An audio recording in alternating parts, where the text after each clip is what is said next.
roll on it. Okay. Welcome, welcome, welcome to Center for Spiritual Living Being and Becoming class. This is class 8 of the series. And for those of you watching outside of the space-time continuum, it is March 2018. We always begin with spiritual mind treatment, so take a breath. And let go of any and everything that may be unlike the joy-filled presence of the divine in you, as you, is you now. And continue to breathe deeply, understanding that we are spiritual beings in a spiritual universe, governed by spiritual law, that we are created out of joy and love itself. We are beings of light. We come from the light. That whatever this spirit is, it is all, in all, as all, is all now.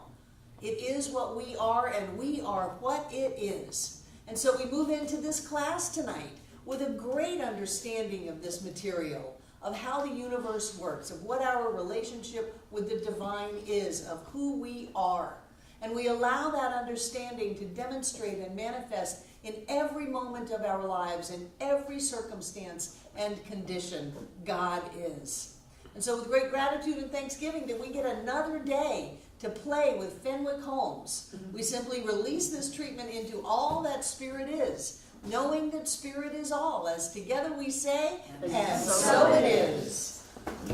Wonderful, wonderful. Hi, everybody. So we're coming to the end of the book. No! Am I recording? Yes, Linda, you gotta learn how to move on. Literally and figuratively. Are we recording now? Yes. Breezy's not No. here, I guess. I'm not sure I'm recording at all. You can't have coffee without breathing. There we go. Okay, so we are coming up to the end of the book, and if we finish the book tonight, we will be processing the whole book next week with some discussions of what we learned and what we integrated into our lives through this. If we don't finish it tonight, we'll finish it next week, and then we'll be processing the whole book of what we learned and how we integrated this teaching into our lives. The week following that, 2 weeks from today, we will not have class. I have some business to attend to out of town, and I will not be here. We will have finished one way or another being and becoming. So that's Easter Monday? Easter Monday. Okay. The date? Easter Monday. April 2nd. And then the week after that, we're going to start with how to develop the faith that heals. This is being shipped to us from Barnes & Noble, and we should have them by next Sunday. Again, it's a little book. It's very, very clear, clearly Fenwick, but anything that we can do to practice developing faith, I think, is a great idea. And then there's Fenwick's 4th book. This guy just keeps having books pop up around the internet of the truth about matter. So because this class is going up to the summer prosperity class, if we have time, we'll also do the truth about matter, and we will have simply had a year of Fenwick Holmes. And I think that that's been good for us. Just if you're interested, the September Monday night class will be back on the original Science of Mind textbook. It'll be back to law and manifestation and creation and the way that the universe works and all of that from Ernest without as much touchy-feely as Fenwick. But part of me is just craving good, pure science of mind principle. So, tonight and next week, we're finishing up being and becoming at some level.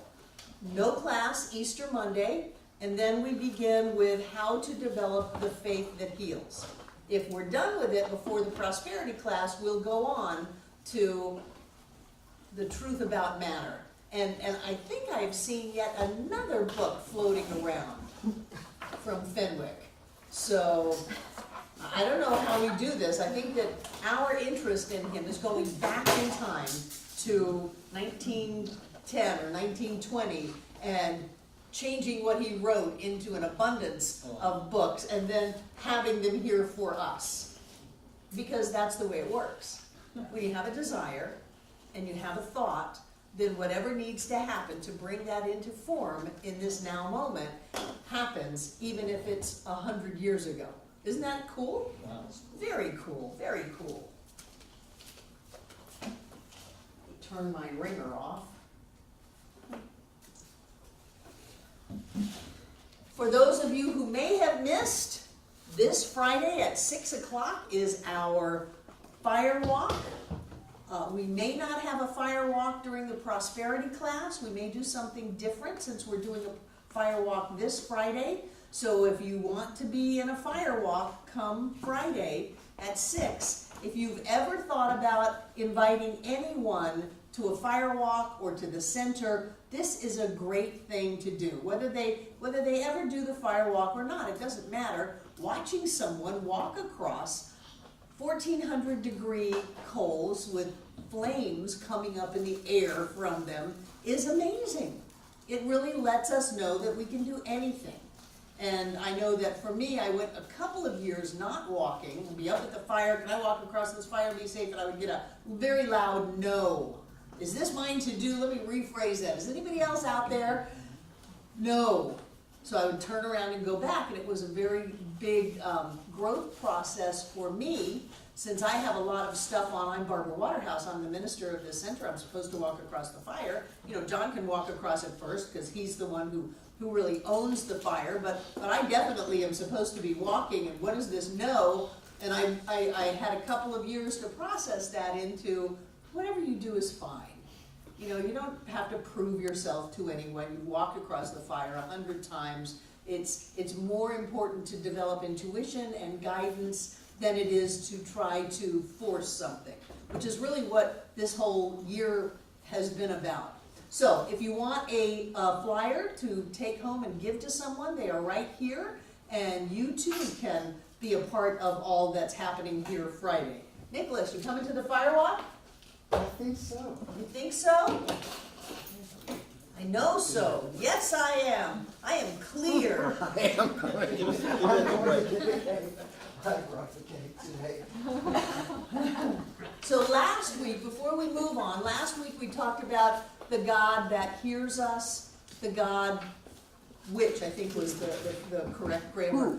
Who? Who? The God who hears us, the God who loves us, the God who heals us.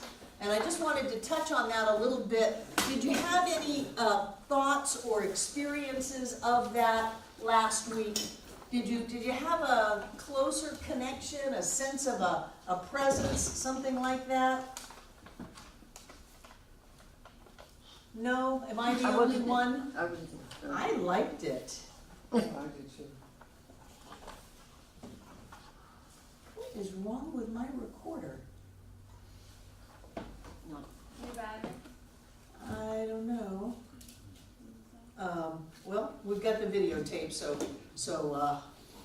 we've got that. So, focused again.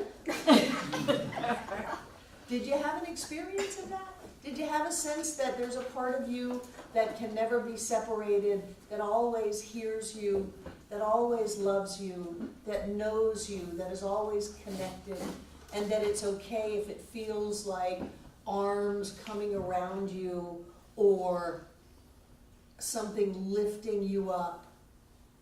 Susan. Well, I just told you briefly, and I didn't really analyze it. I took a really bad fall and wound up in the emergency room with x-rays and CAT scans and everything. And I have never, to my memory or experience, ever healed as quickly as I did, all the things that I healed. I just, one day, I couldn't flip a light switch. I couldn't move my hands, my arms, my wrists. I mean, I don't even barely have bruises. It should have been purple halfway up my arm. Arnica helps, but No, this is spirit, Arnica. This is spirit. Secondary causation. So did you have a feeling of a I presence? knew I was okay.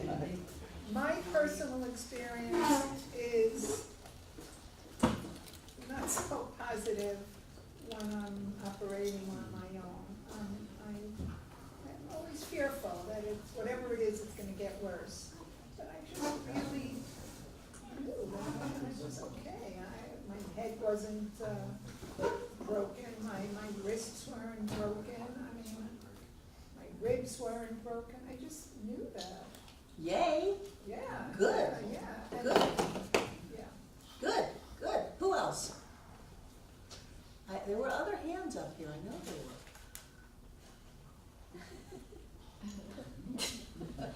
I had an experience once when I was 24, and I was in Arizona, and I went over a cliff in the back of a pickup truck and landed on my head on rocks 40 feet down. And I've always felt like somewhere in that free fall, something caught me and laid me down relatively softly. My skull is healed crooked, overlaid.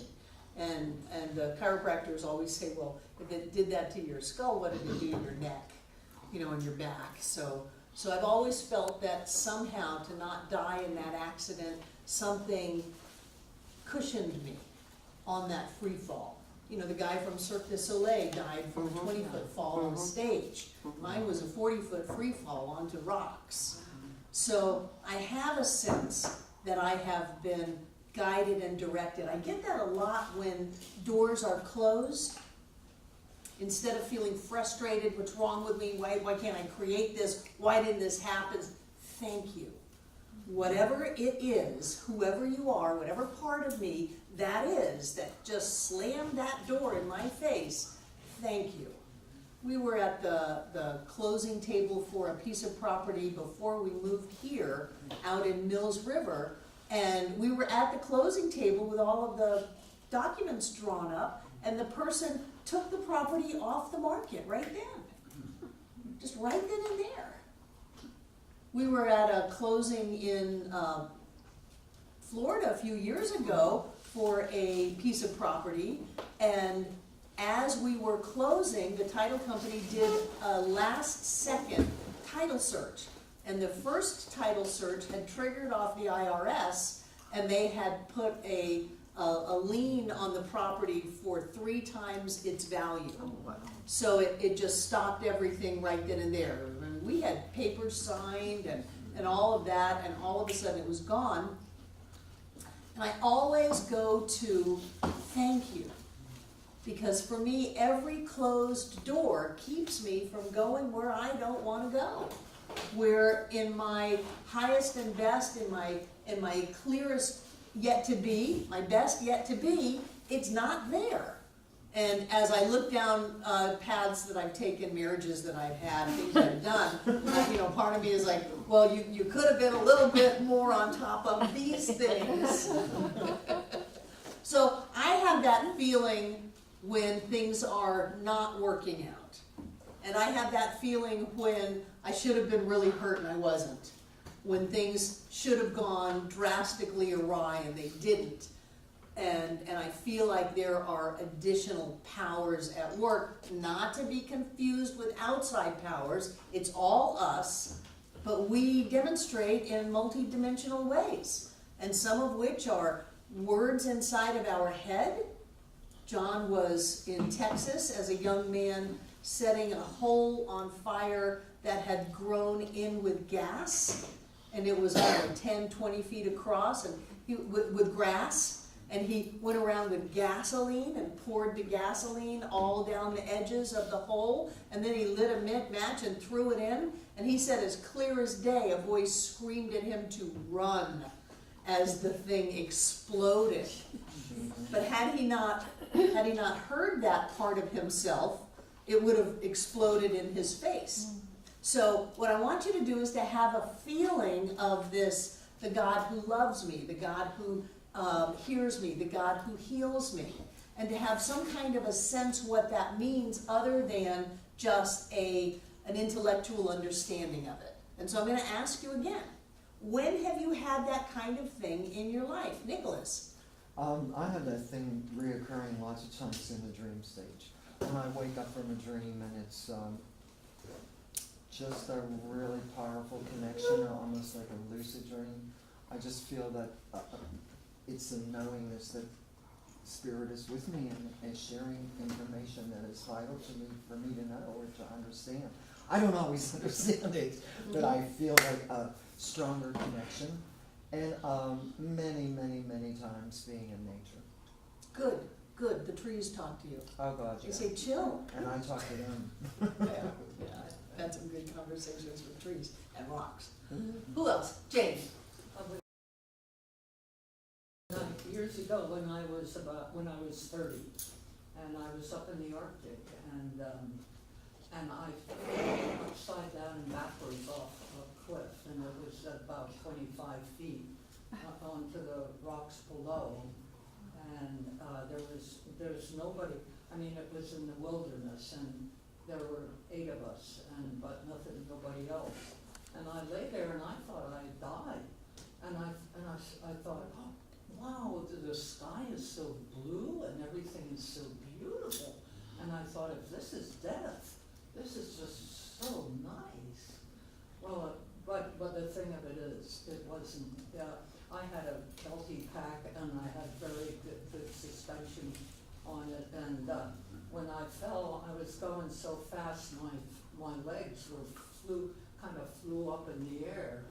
So I landed on my back with my legs at a 90-degree angle so that they didn't get hurt and nothing. And my pack, the Kelty crack was the suspension was terrific on So it. did you feel like you were protected?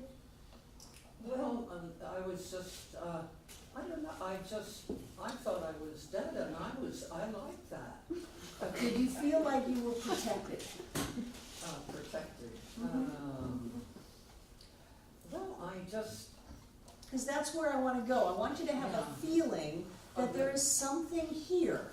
It is something that we don't often get in metaphysics, or at least in science of mind.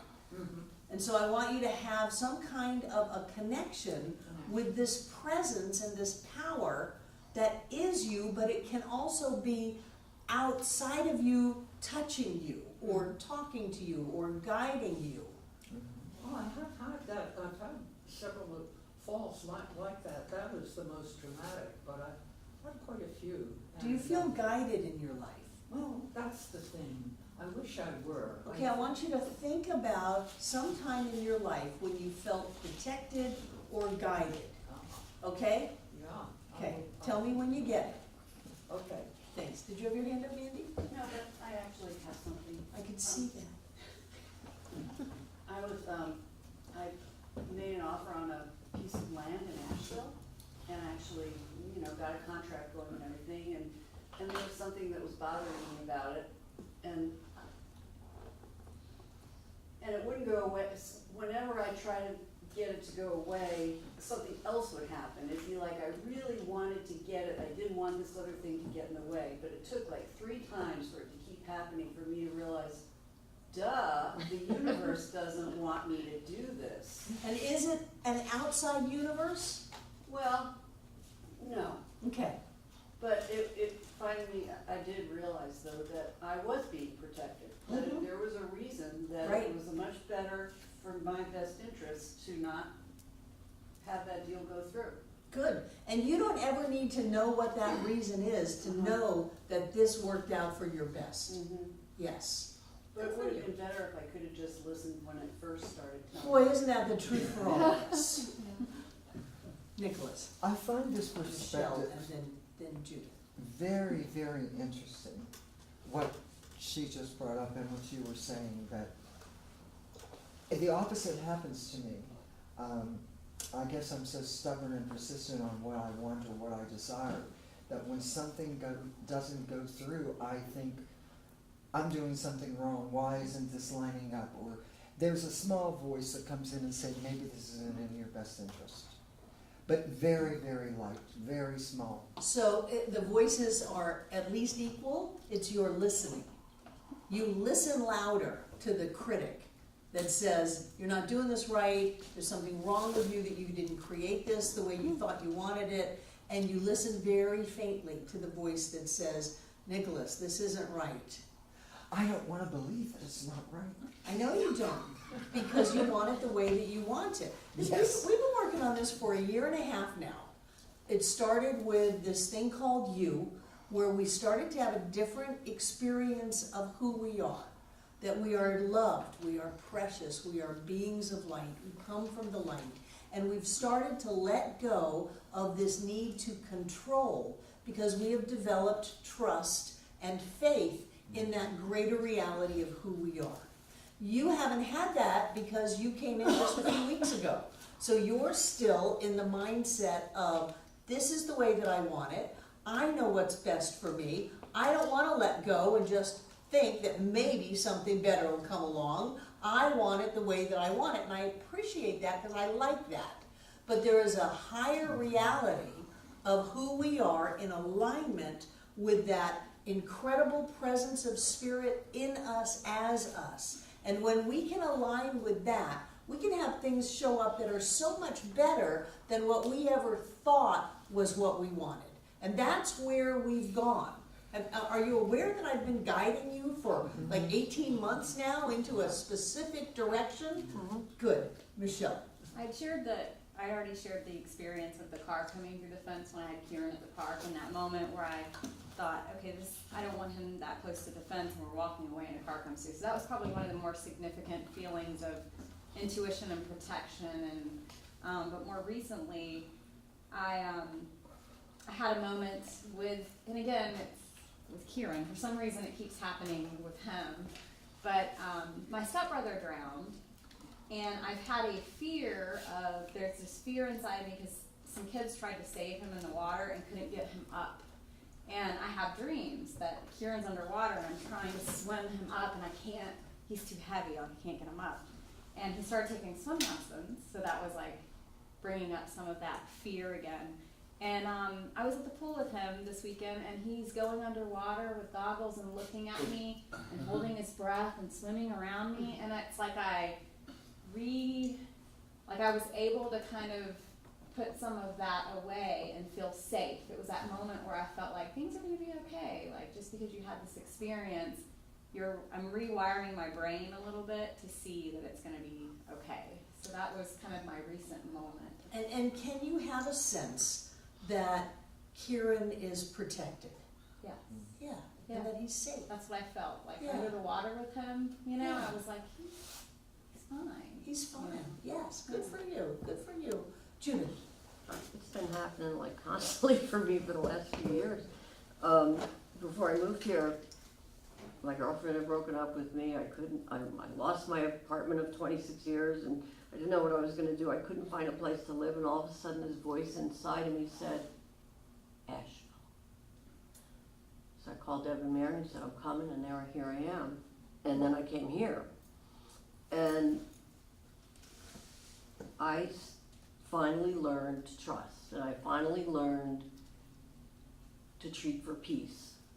And when I got out of that secondary causation and I just started, really focusing on spirit and on just God's stuff, everything started happening for me that just lifted me up, and I've just been manifesting ever since. Right. Because what is trust? Trust is having a sense that something that you don't know yet is going to happen, and it's going to be a good thing. And to do that, you have to have a sense that there's something that you don't know about. And however you language that or embrace that is individual to everyone. It is us, but it is us as the universal and the universal as us. It's all one thing. But to be able to know that if a door closes, another one's going to open. If one person leaves, a better person's going to show up. If one job falls through, there's a better thing for us to do because we are in alignment with our lives getting better and better and better. For that matter, we should be celebrating everything that falls apart and falls through knowing that there's something greater. I always figure if let's say someone is leaving in my life, there's already a new person there that pushed them out of the way.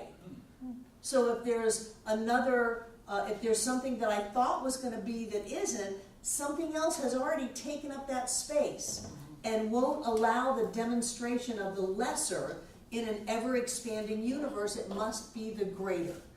And I always go, well, you know, that means that this wasn't, what is it Wallace Waddles says, if your prayer is not answered, it's because you didn't ask big enough. So what we are doing is trusting that there is something greater in the universe that is for us, because it is us. How can it be against itself? It can't. So it is for us, for an ever-expanding life and demonstrations of greater experiences of joy and love and peace and happiness and all of that. It has to be. And that is trust. When you look at something and go, only good can come from this, there's a blessing in here somewhere, then that's what you bring out. Susan. For me, such a relief and such a gift is that with the trust, I don't have to figure it out, Right. which is like, oh my God, I mean, you know, just. Well, on a conscious level. At some level, you've already figured it out. It's already here. But on a conscious level, you can't figure it out. And I tried so hard. I know, that's control issues, and that comes from, any type of control issues come from a lack of safety. And when we truly are safe, then we are open to infinite possibilities of good showing up in our lives. And every time something's ticked off that's not what is showing up in our lives, great, because I didn't want something that didn't work anyway. I want something that works great for me. So I want you to have a feeling of what this is. I want you to be able to say, I can feel something. Because it's very comforting, and it's very helpful in trusting and developing faith. RJ. I don't want to just take off the topic on kind of embrace the concept of feeling it and trusting that it is spirit in me, spirit as me, I am making this happen.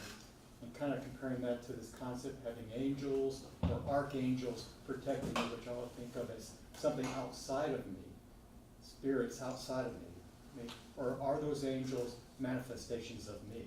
Everything is a manifestation of you, because there's only one. So the entirety of spirit must be manifest at the point of RJ right now.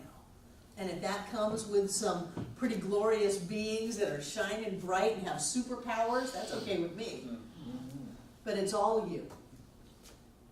And that's the dance we've been doing for the year, of how do you have this language of Fenwick, which is so touchy-feely, but can be construed as dualistic. How do you have those ideas without falling into separation and limitation and duality? Laura. So I originally was gonna move to Asheville, and then I got distracted by a relationship, and I was walking and like holding his hand and walking, and this just thought came in. It was like, I'm not happy, and like I just knew at that instant that I was gonna break up with him, and so went through that process. And when I finally, and I'd been looking for a job in his city and couldn't find one, and there were just all kinds of doors closed, right? Thank you. And when I finally turned my attention to Asheville, I had a job, a place, and had moved here within basically a month. Yay. Yeah. Yes. So that knowingness that this isn't right can be construed as the God who loves you, the God who hears you, the God who heals you. That sense that there's something that's gonna guide us, that we don't have to carry the burden all ourselves of knowing everything to do at every moment, and that we can trust that and have everything work out. Good for you. I'm glad you came. Jane, and then Nicholas. Okay, Then so we're moving on. what's the, I was thinking of faith, and is that the same as trust? Sure. Okay. Nicholas. I like what RJ said about the angels because I think about that as a team. That the aspects of myself that are angelic or that are messengers or guides or teachers or whatever you want to call it is really a team of consciousness that I have asked for, I have intended, and it comes forth like that. So Right, however you want to language it. Sometimes I hear voices. Our beloved Rick Sherrill gave notice on Saturday. Beloved what? Rick Sherrill. Cheryl. What? Cheryl. Cheryl, you're right. Yeah, Cheryl. Rick gave notice on Saturday. And Rick is an integral part of my comfort zone. Because I come in here and the place is clean. Garbage is out, toilets are clean, everything is good to go, I don't have to think about it. And so I'm just really clear that every time an angel walks out of my life, an archangel walks in, there's already someone here, only good can come from this. And today, this morning, I just had a voice to call the guy that used to clean the center for years before Rick cleaned for years. But I know he doesn't own that cleaning company anymore. He got some kind of a big inheritance. Last I saw, he was driving around with one of those mocked up sports cars and he's not cleaning anymore. I still had his number in my phone. So I called him up and sure enough he's in California and he says, but I do still own the company and I'll check it out for you. So he called me back and said, well, the company can't really do it, but I know of 2 other people that have already said they could do that, and they're commercial cleaners and they're bonded and you know, they could handle the job. But I had a voice in my head when I didn't have a clue what to do or what was going to happen, but I knew it was going to be okay. And it just said very loudly, call David Coons. Why should I call David Coons? David Coons isn't in the cleaning business anymore. He was out of it before the company even stopped cleaning the center. And thank God we had Rick and blah, blah, blah, blah, blah. And there it is with the solution. When we trust, when we have faith that there is a solution to every problem, an answer to every question, then it comes into our experience. And when we listen loudly to the voices that serve us instead of the voices that don't serve us, then we get those answers in a more proficient way, I have learned over the years. And to say, no, that doesn't make any sense is probably not a good answer. To say, oh no, I'm not sure about that, just go with it. What have you got to lose? You're not getting guidance to go jump off a bridge. You know, you're getting guidance to look at moving to Asheville, to take your kid away from the edge of the fence and then a car runs through the fence. That's guidance, that's intuition, and our job is to learn to trust that there is a higher part of us that really is in the future or has a greater reach than consciously we do. And that when we can trust and have faith in that, then we get to reap the harvests of that. And so I want you to have some kind of a modality to do that. And after last week's chapters, to me it felt like, have you had a feeling of this presence? Can you feel something wrap you and hold you? Because those are some really cool feelings. And I want you to be able to have those. So if you haven't, practice it. Sandy. As he mentioned, nature does it for me. Sometimes it just overwhelms me that it brings me to tears. Right. I can go sit on the beach and let the breeze blow and just feel like it's blowing everything that is icky or stuck out of me and away. Now the trick is that I need to be able to do that without the beach, because the beach is great and nature is great.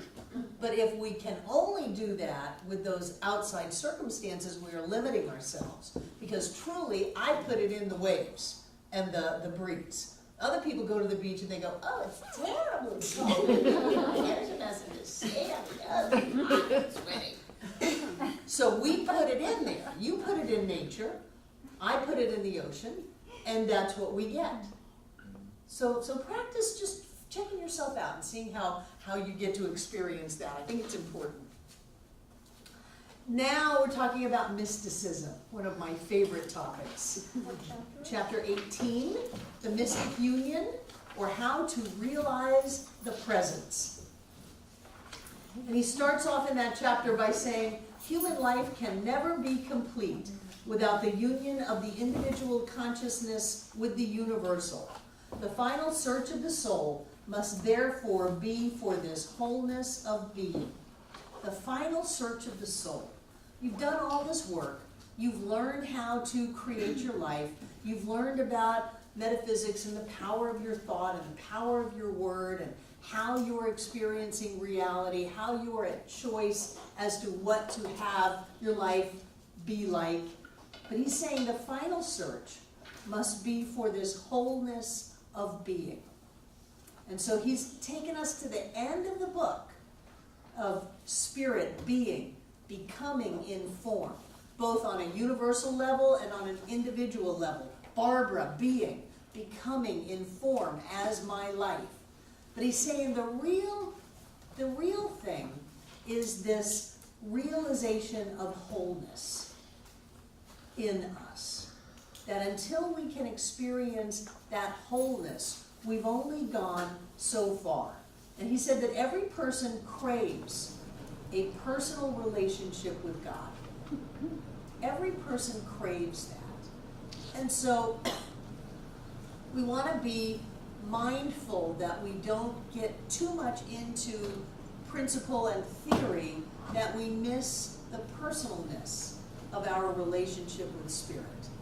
That this is a natural thing, this is a good thing to want and to experience, and that as we experience this sense of wholeness, wonderful things happen. And he goes on to talk about that. But before we get there, one of the things he says is that we are necessary to spirit's own enjoyment. That whatever spirit is, he believes that the demonstration, the manifestation of spirit in time and space and as us, individualized as itself, is for a greater awareness and expression of itself by manifesting through time and space. And that every time we experience joy, or every time we experience love, then whatever spirit is, spirit gets to experience that through us and as us. Isn't that a fascinating concept? That every time we are happy, we are contributing. I've always said that we contribute to the overall joy and happiness of every being, whether it's beings on planet Earth or beings wherever. But he's saying that the actual experience of spirit is manifest as you, so that spirit can experience itself as joy and love every time you love yourself. Spirit is getting off on that. Spirit is able to feel it bigger and better. That we are instrumental in the joy and the expansion of the consciousness of spirit. What do you think about that? Susan and then Michelle. I think I'm training myself or reading material that has taken me away from that it's all impersonal and it doesn't care. I know, that's why we did a year on Fenwick. Right, Mhm. so when I'm reading this, I'm negating some of it, redefining some of it, questioning some of it. I like the personal relationship. I told you, I used to sit in the arms of this giant thing. So I do like that, and I welcome it back. Good. Yeah. Edwin Gaines says that our job is to experience joy in this life. Okay, That's our job. okay. And that by doing that, we raise the consciousness of everyone on planet Earth. And what Fenwick is saying is that by us being in joy, spirit gets to experience joy more than it did before we were in joy. So we actually get to boost the entire experience of whatever spirit is. One other thing, so then I can almost feel or sense that this God that loves me, and that I am able to be loving and joyful and happy, that loving God is being loved in some sense by me. Yes. And that's like a cool thing, because, and it almost goes to the word worship, which I've almost negated out of Mhm. my every belief system. But I like that, because I like to give thanks and have conversation and communion, and you're nice to me and just want to give back and be nice. Right, right. And it's all one, Yes. but to think that this huge infinite oneness is just inside of us is limiting, in that we cannot embrace it at a conscious level of the infiniteness of spirit in us. And so we expand that into the infiniteness of spirit in us, around us, through us, in everybody else, connected, flowing, growing. It's less lonely. Yeah, we should not be alone. Right, We are all of it. right. Michelle? Just thinking about growing up in my experience of, I never thought that spirit was enjoying things with me. You know, I always thought, in my view and the way I grew up, spirit's watching you. Right. So, you know, even when I think back, I was baptized when I was 5. I never thought of it like spirit being happy. I thought more of spirit watching me and giving me approval Mm-hmm. for what I was doing, even at 5. So it's interesting to think about it. I never thought of it that way, I guess, growing Spirit loves coffee. And loves me to drink it. Nicholas and then Jane. I get totally what he's saying, because I think that that's the purpose of the individualization, that we can only be authentic by being ourselves. So spirit becomes more joyful when I'm joyful, because only I can be that type of joy. Right. Michelle can be her type of joy, and then it gets to experience all of that. Right, right, thank you. Jane. It Yeah, sounds to RJ. me as though our spirit then is a reflection of us. Exactly. Okay. And you are a reflection of spirit. Perfect, whole, and complete in every way. Okay. RJ. You know, the universe is a really big place. Uh-huh. And unless rocks can feel joy, there's just an infinitely small amount of that whole creation that can feel the joy. So we're all pretty special. Yes, and I believe that rocks can feel joy. Okay, we'll let them know. I do. I believe that everything is alive, and that inherent in life is love and joy. Yeah. Laura. So if spirit experiences joy with us, does it also experience sorrow and sadness? And That's one of those philosophical questions. Of course. If something is light, darkness as a lack of light exists, but does the light experience the darkness? I personally don't think that whatever spirit is, it can be opposed to itself. So we cannot have the joy and the suffering going at it. But in the infinite patience of eternity, can spirit joyfully wait until we come around into our joy, and let it be okay for us to do our struggle dance without the struggle taking away from the joy. And people but say, if well, I'm spirit, and I'm the infinite, like, point of spirit, and I'm suffering, then wouldn't that be? I don't think so. If you go to the buffet and you wait to eat, did you take away from the food on the buffet? You just waited to eat. Standing there saying, I'm hungry. I wish I could have some of that food. But I don't deserve to have any of that food. I'm not good enough to have any of that food. There's not enough food. And the food just waits there for you to eat it. You didn't hurt anything other than your own experience. You didn't do anything other than delay the good of your eating this amazing buffet. It didn't even get cold, didn't even go bad. So, but that is a philosophical question. If there is light and darkness, isn't the darkness as real as the light?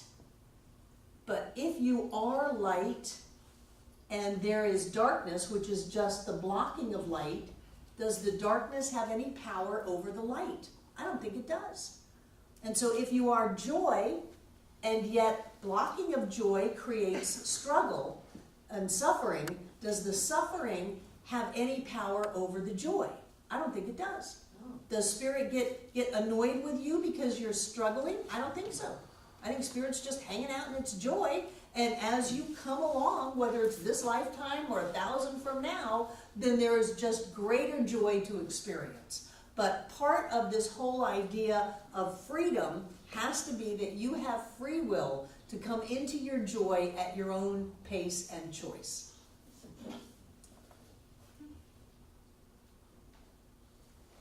If there is no time, what difference does it make when it happens? It's a fascinating concept. And this whole idea about light and dark, you know, even in the Bible, there was light way before there was the sun and the heavens and the earth and all of that. So we're not really talking about this kind of light. We're talking about an energy of light that is a vibration and creative and powerful and all of that is light. May not even look like light, I don't know.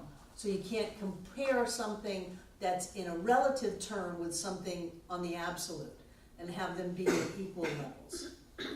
Is it about this, Nicholas? Yes. Okay. I don't think we are our feelings. So, in other words, the gamut of feelings, whether I feel sad or frustrated or love, or supposedly the highest one is joy, even over love.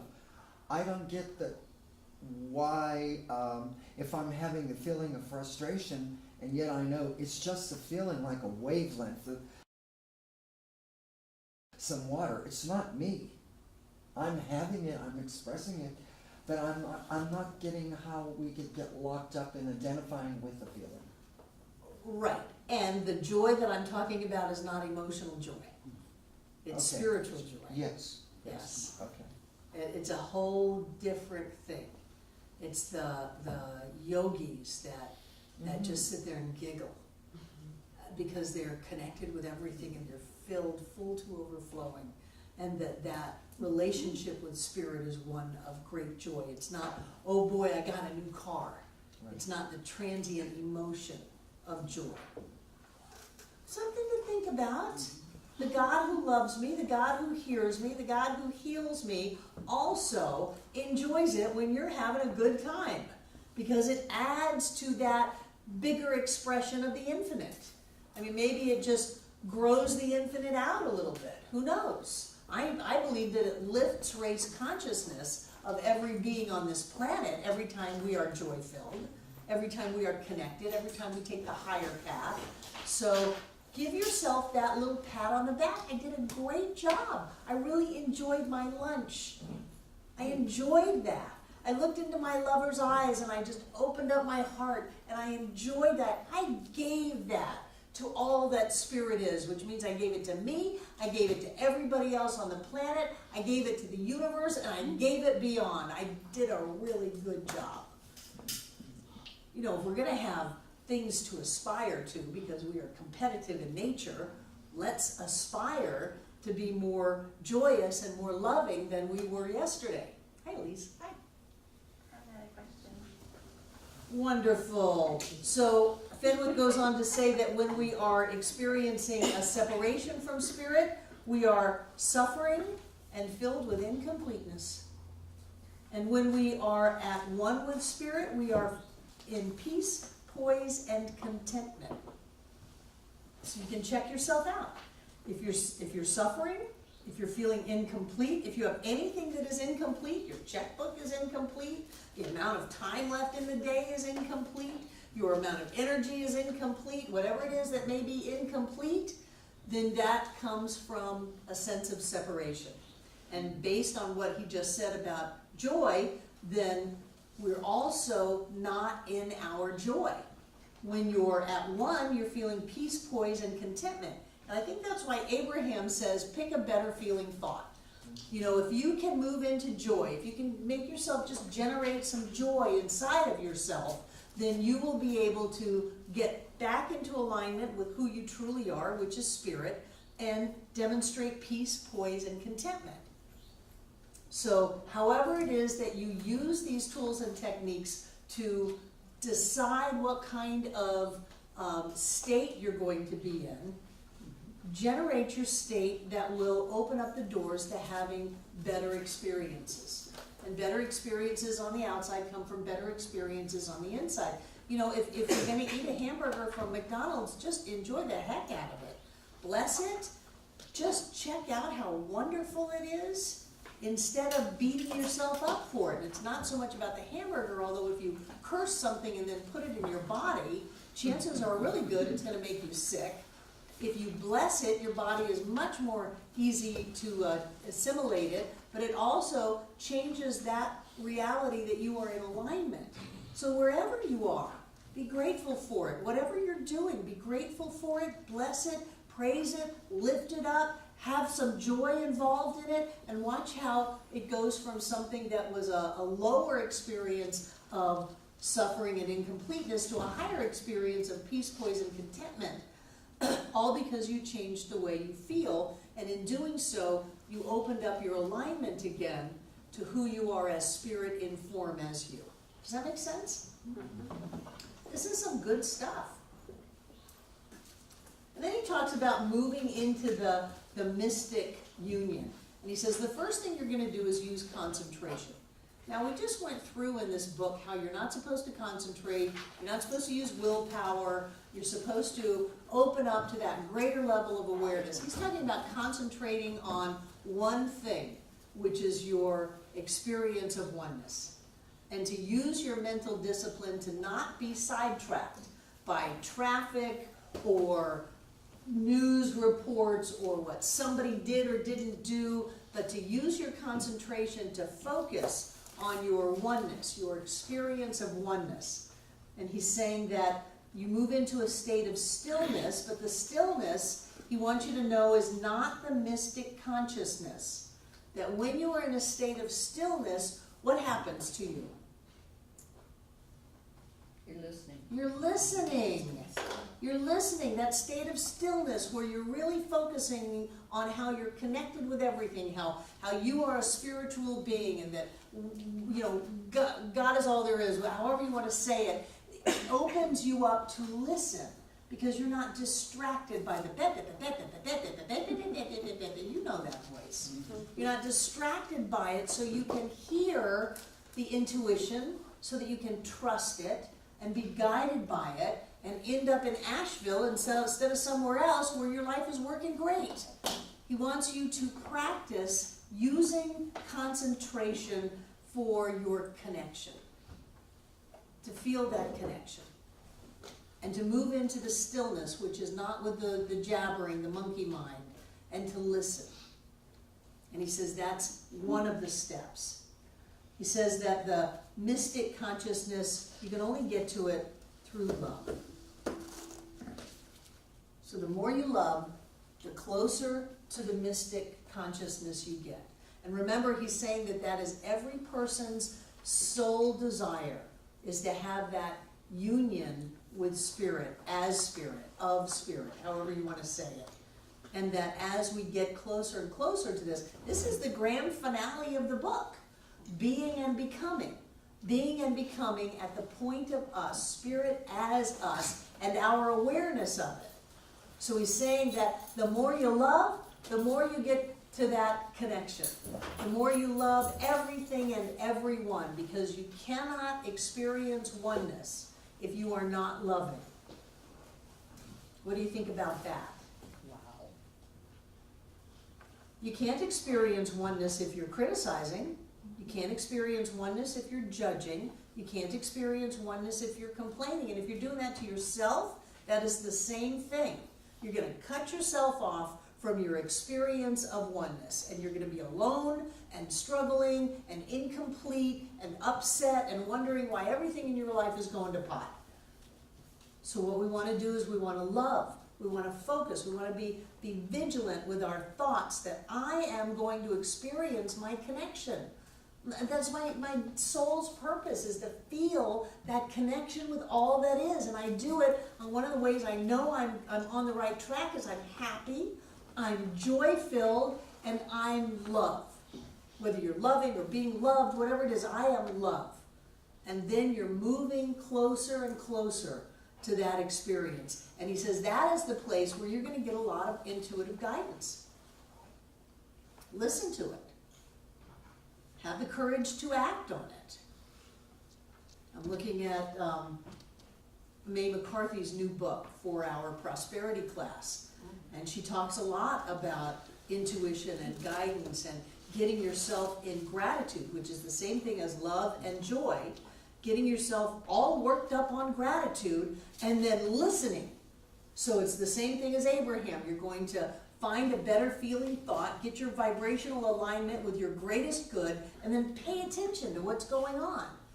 And she said that you will get guidance and direction and intuition more than you've ever dreamed possible because you're open to it. And what Fenwick is saying is that you have to be committed to staying in that state. You can't be distracted just because the light's out. You can't give up on your good. Just because something happened in the outer world, don't give up your whole inner self. And you know if you're on track because you're joy-filled, you're love, and you're getting guidance. And so if something says, turn right, don't go, I don't turn right, I'm already late, I've got to hurry up and butt in front of this car and honk my horn so that I can get where I'm going to go, not too late, and it says turn right. And at what point do you say, my spiritual path is more important than what I think is going on, I'm going to turn right. And then you find amazing things happen. So what I want us to do is I want us to get in that state where we are aware that there is something that is us, but it doesn't always feel like it's us, and that's okay, and that it can give to us, and that we are paying attention enough to take it.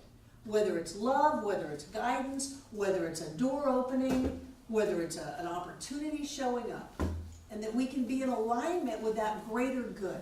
Because I don't want us to limit ourselves because we go into this old idea that says, it's all about me, it's all about my words, it's all about my thought, I have to make it happen, I have to use my willpower to force it into form because that's what metaphysics is. It's not. Metaphysics is about experiencing our oneness and about having the greatest life that we can have. Does that make sense? Yes. Let's take a break and then we're going to go into the next chapter that talks about how your demonstrations change. I love this. I'm ready, baby. So are we all here? Are we all clear? You're Because this is it. This is what we have been working on for months. And it comes in chapter 20 on intuition or the higher wisdom of the unified life. And he says, to be in harmony with its purposes is to assure the success of our own. For what we want, it wants for us. Spirit will pass through us into health of body, wisdom in affairs, plenty in possessions, happiness, and a true greatness. Chapter 20, page what? 157. Page 157.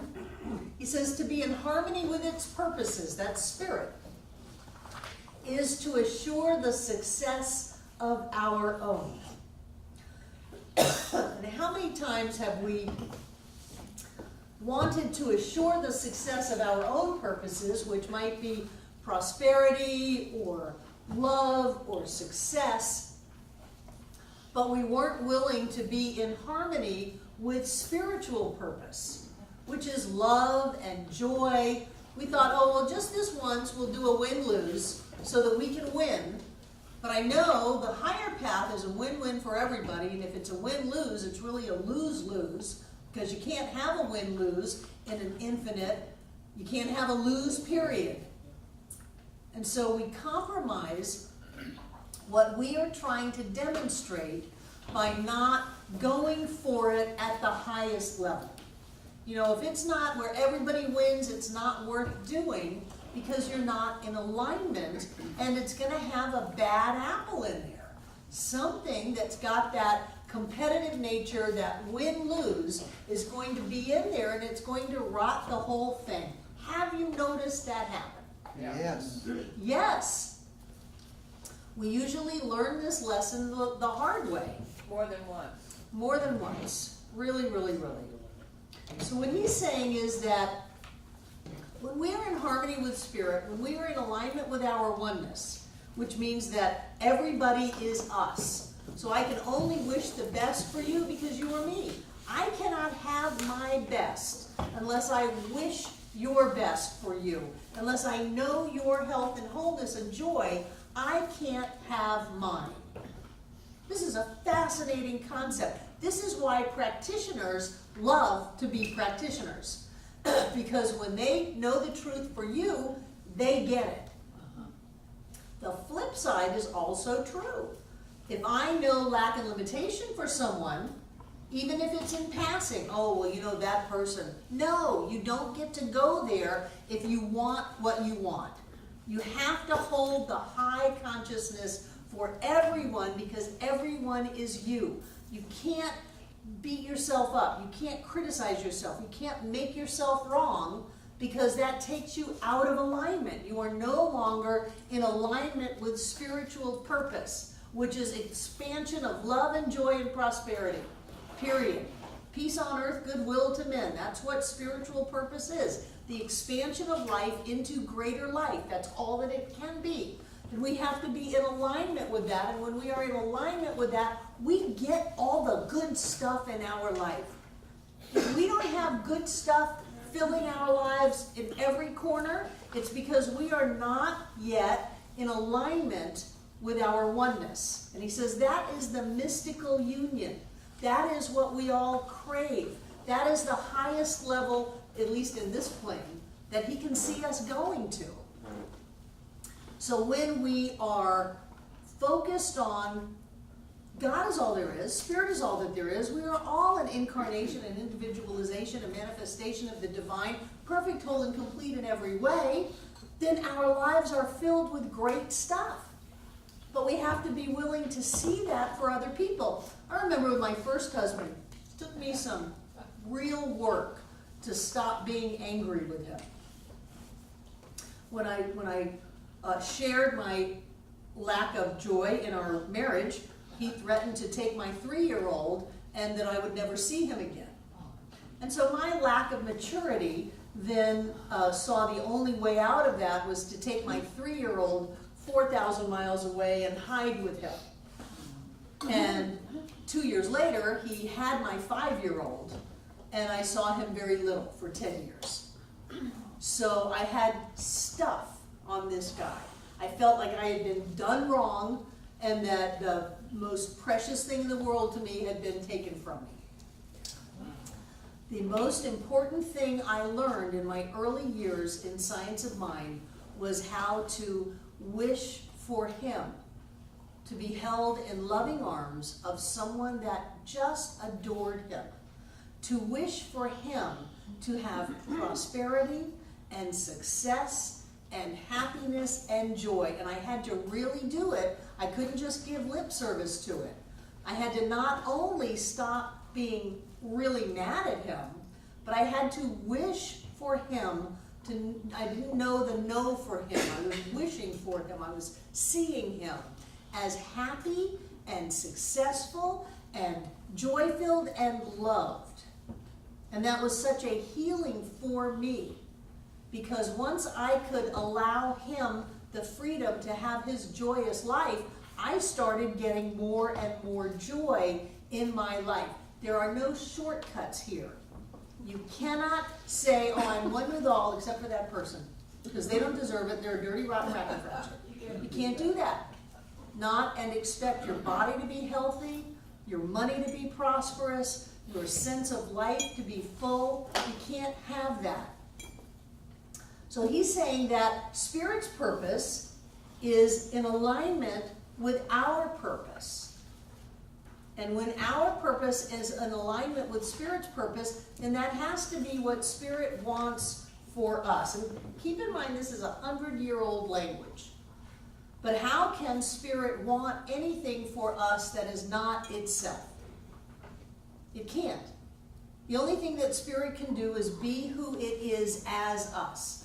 Prosperity, beauty, joy, health, peace, power, all of that Spirit has to, quote unquote, want for us. And the way that we demonstrate that in our lives is to be in alignment with our oneness of Spirit. And to do that, we have to see it all around us. In every problem, we have to see that that's a blessing. We have to hold ourselves to a higher consciousness. We have to watch the words that come out of our mouths and the thoughts that go through our head. And we have to listen for intuition. We have to be vigilant in staying clear on our course to live the spiritual life, to be on the spiritual path, to see the presence of the divine everywhere, including in ourselves.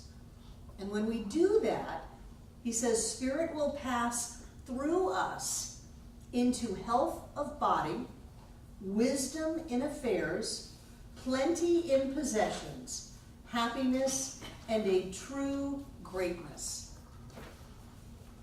What do you think about them apples? Putting it all back on us again. It's always on us. We are the only ones that can turn away from our good. The good is always there, ready. You know, we stand in front of the buffet and don't eat. That's on us.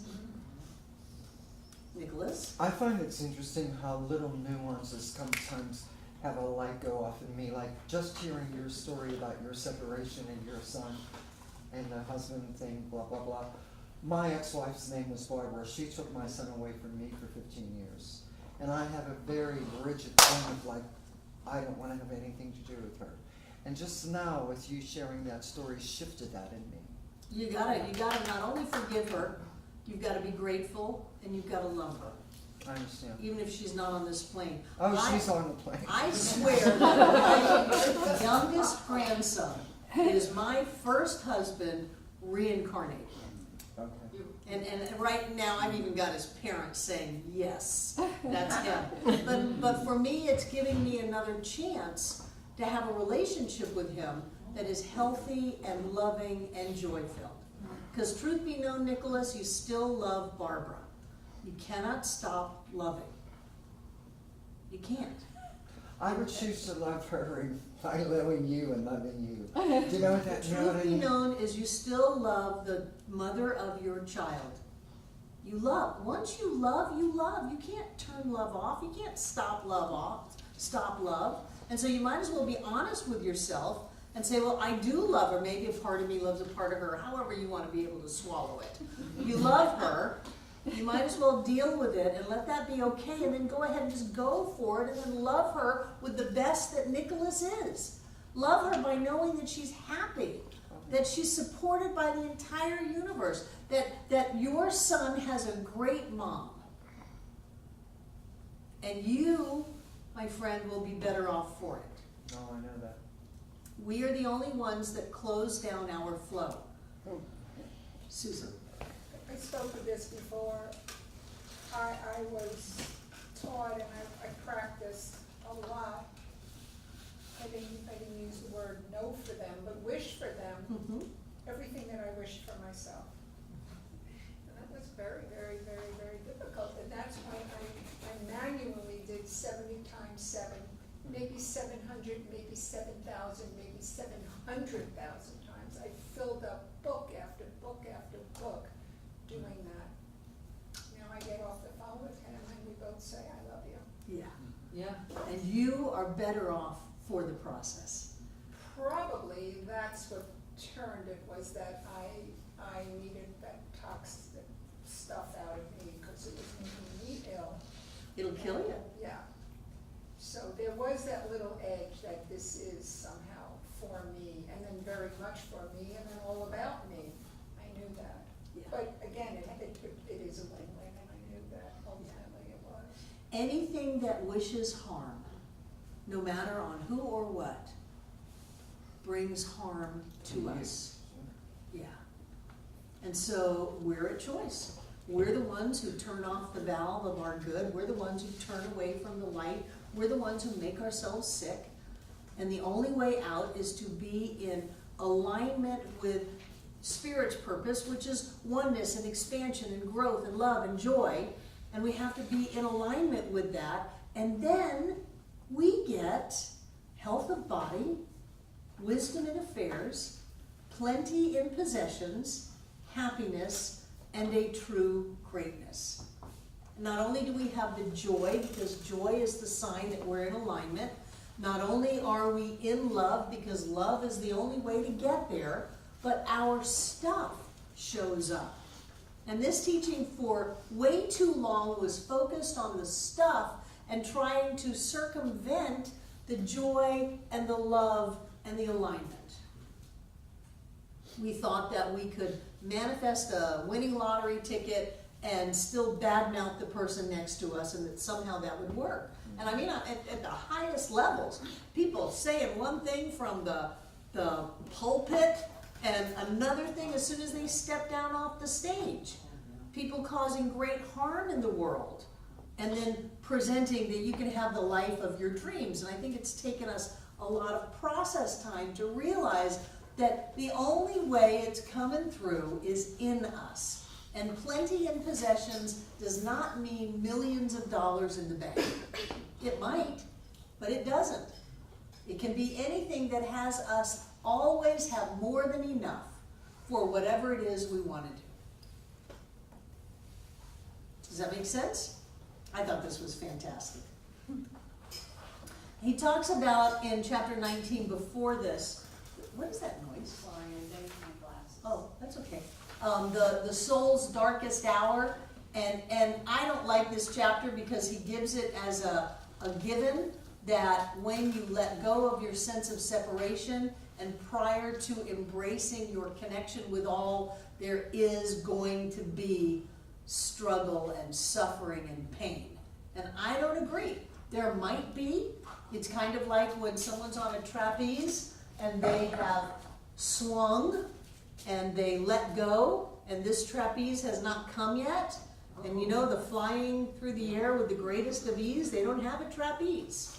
And there is faith and trust that they're going to let go of what they know themselves to be, and they're going to grab onto the new. And that's a psychological step that people often feel like the world has dropped out beneath them. They don't know who they are anymore. They don't know what to do anymore. And I always say, great, that's a really good step, that you've let go of who you thought you were. You have not fully embraced the truth of who you are. And right now you're flying through the air, which is why you feel like you're falling. But you're not falling. You're about to grab hold of something better.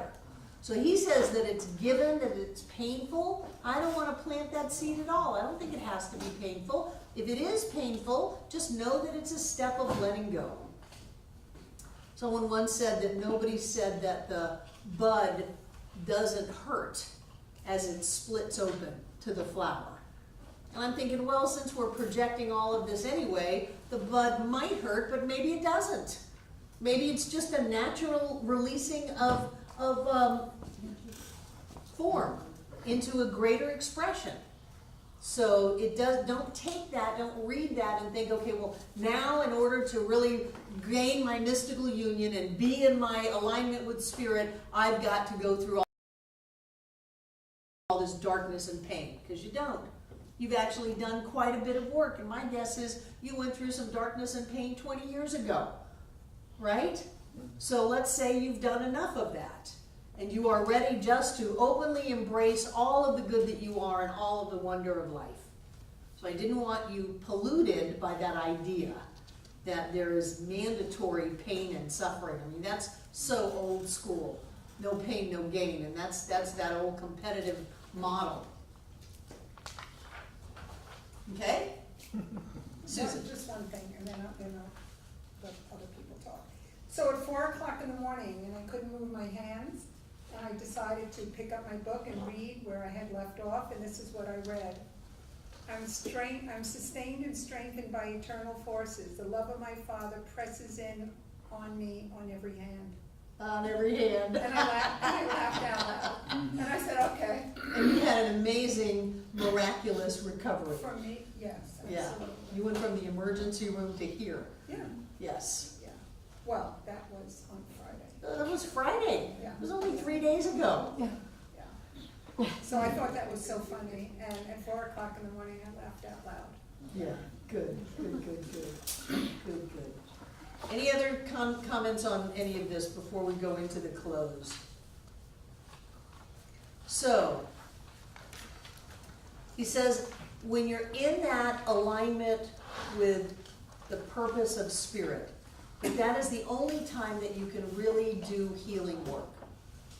And so, one of the reasons that we work with our practitioners so much to clean up their act, to really live these principles, is because that is the place where you really can be a healing agent in the world.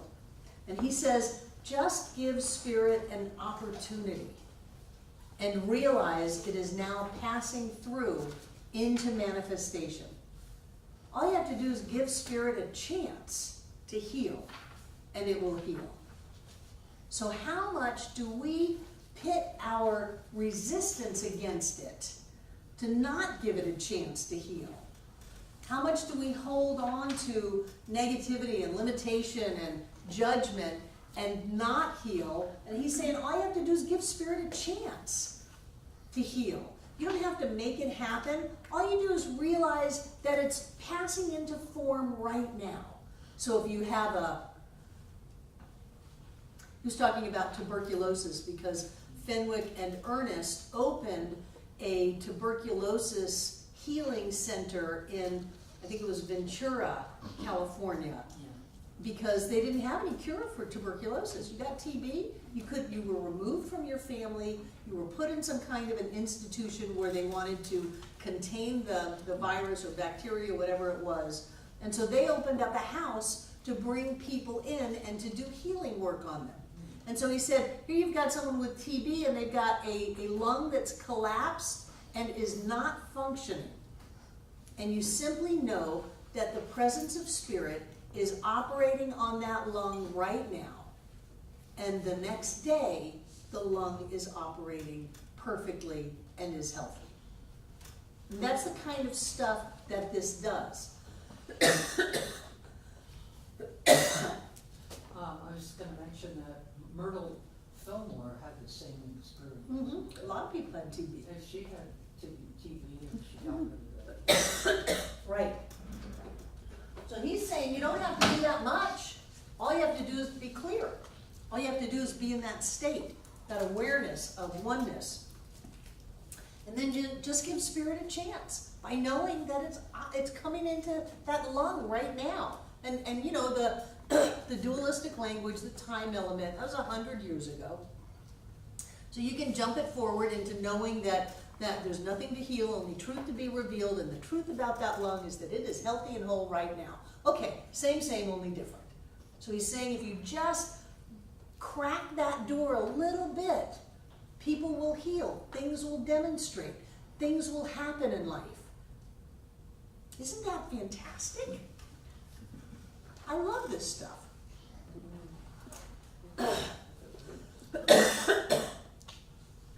So he's saying that the marriage of being and becoming is to identify our body, our conditions, and ourselves with spirit.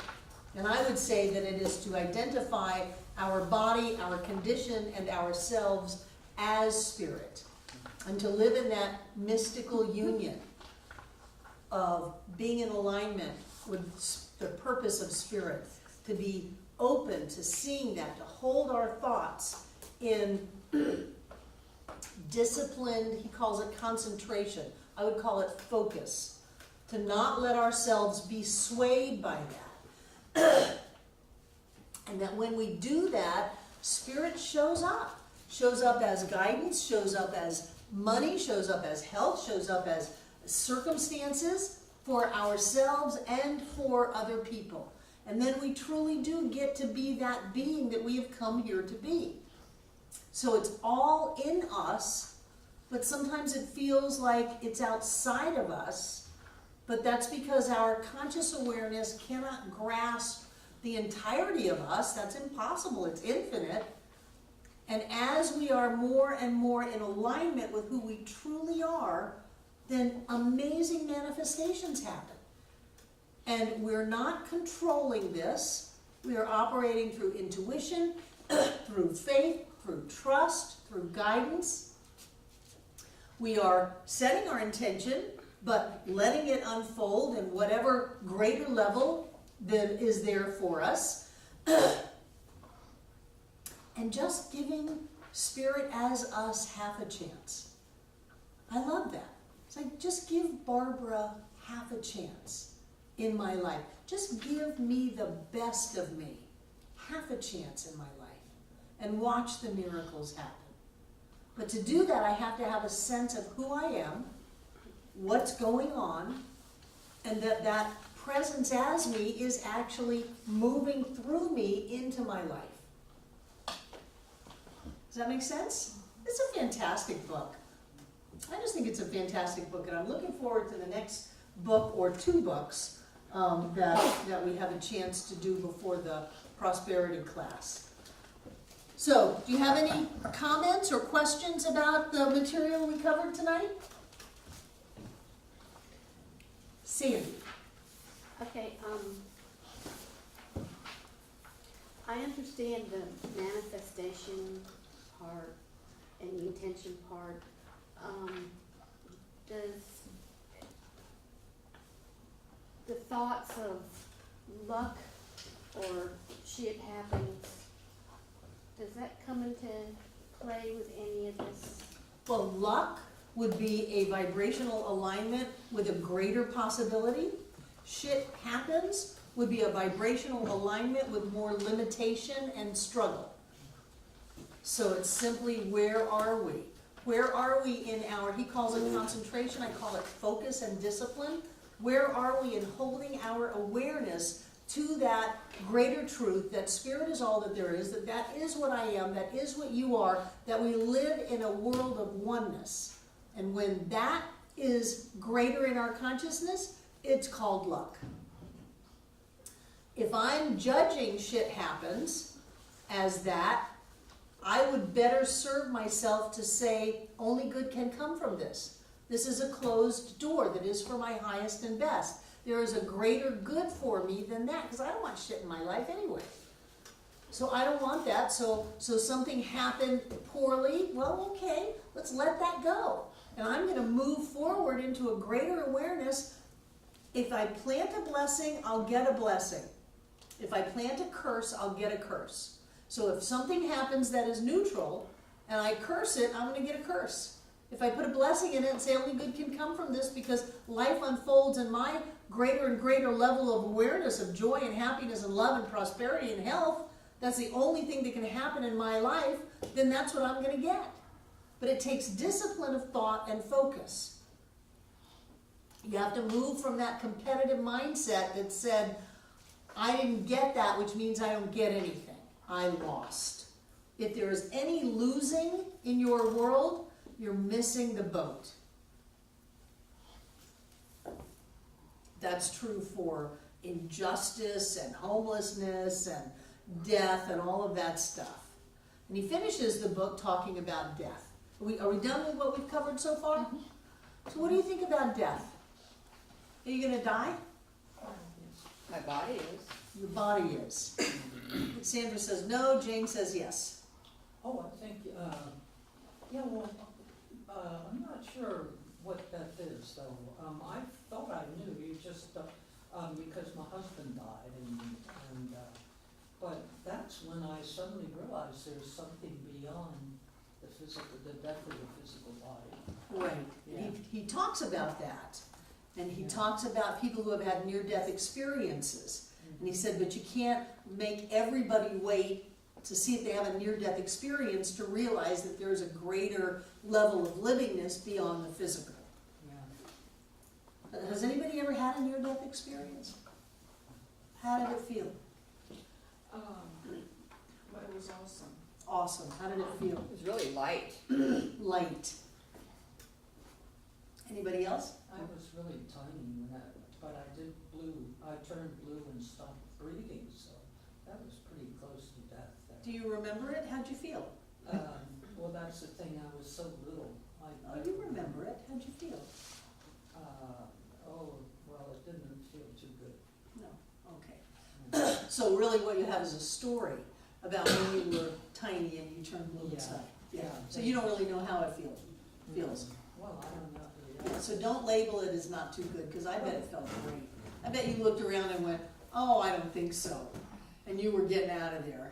Yeah, it could be, but it did happen, and it's probably in my mind, but I was so tiny that I wasn't verbalizing them. Right, but you still have a feeling. I remember coming down from Vision Quest, and I was passed out. One of the people who came to get me was a triage nurse at the emergency room at Mission, and she was very clear after the whole incident was over that I was dying. And she was shaking me and screaming at me, and I was up in the trees. And I was watching and going, I don't understand why people are just so upset. And I just started going, and then boom, I was back in my body. There was a sound, there was a feeling, it was boom, I was back in my body. Boy, I think that if we knew what it was like on the other side, we'd all go jump off a bridge. My husband, he did die, and I was right there when he died, and his whole face changed into the face of a 20-year-old Right, guy. right. And it's just, I've never forgotten that. Yeah. Because that's why I say, there's something beyond death that we haven't. And another one, his neighbor in the nursing home, heard her yelling, and she was saying, oh, it's so beautiful, it's so beautiful. And she was seeing the kingdom of God. Yeah. She was very rich, because I knew her daughter, and so it's amazing, what happens at the point of death Right, to people. right. And whatever you're carrying into that belief system, I believe that people see Jesus and Mary and all of that. I'm not sure how long that vision holds before it's into whatever it is, but the whole idea of hell and damnation and devils and all of that, I don't believe in any of that. I think that we're just stepping out. I've heard it described as taking off a shoe that was too tight. That we're just stepping out of this focus of time and space into greater levels of joy. So let's not wait to die, I'm not gonna pass out Kool-Aid. Let's not wait to experience the joy and the freedom. Let's go ahead and go for it now. Nicholas. Donald Welsh in his book says that we co-create our death just like we co-create our life, that we have every single opportunity to have it be exactly the way we believe it's going to be, and that's exactly what happens for a time, just like you said. For a time. Yes. Excuse me, I know a lot of people have, when my mom was getting ready to transition, she'd start talking to the corners. Who are you talking to, Mom? Oh, that's so-and-so, and we'd come in and say, has anybody been to visit you? Oh, yeah. So I think that the veil gets very thin, and we start either projecting or actually there are beings that come to help us over. I would like to think that there are beings that come to kind of usher us over to the other side. But all of that is conjecture. I know that life cannot stop living, love cannot stop loving, and that we are on this ride for eternity. Anything else? This has been a great class. Thank you. Thank you, thank you, thank you. So take out what you're going to give.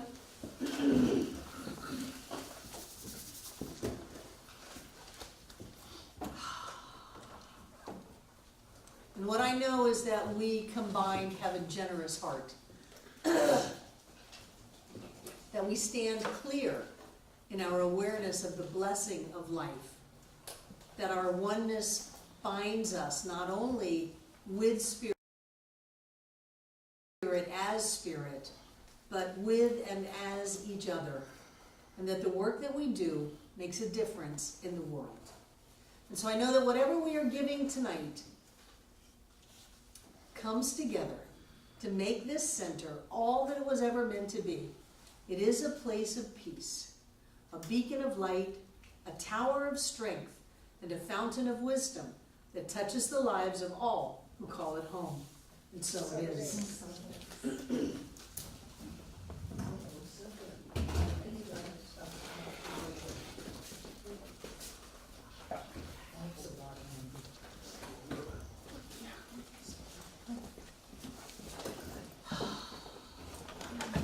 There's someone's keys here. Oh, that's for those.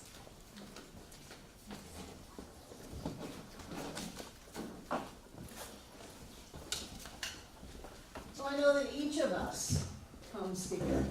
Here it is. Each of us comes together with this consciousness of love and joy. Nicholas, stay still. Thank you. Each of us comes together with this consciousness of love and joy, of prosperity and wholeness. And that by giving this gift tonight, we put that energy out into the world. First, I think it fills up this room. Secondly, I think it fills up this center and everyone who's connected with it. And then I believe that it goes around this world and it blesses every being on this planet. And then it shoots out into the heavens to continue that blessing of connection and love and joy. And somehow we get to be a part of the transformation of all that is. Because we allow ourselves to transform our awareness into being who we have come here to be. And so I know that we are all blessed, that everyone watching online is blessed, that everyone involved in this being and becoming, Fenwick Holmes, Science of Mind, is blessed. And we are all one. We are all connected. So with great gratitude and thanksgiving, I release this into all that is, knowing that Spirit is all, God is all. As together we say, and so it is. Thank you. Thank you. I think you'll have to figure out what we're going to do.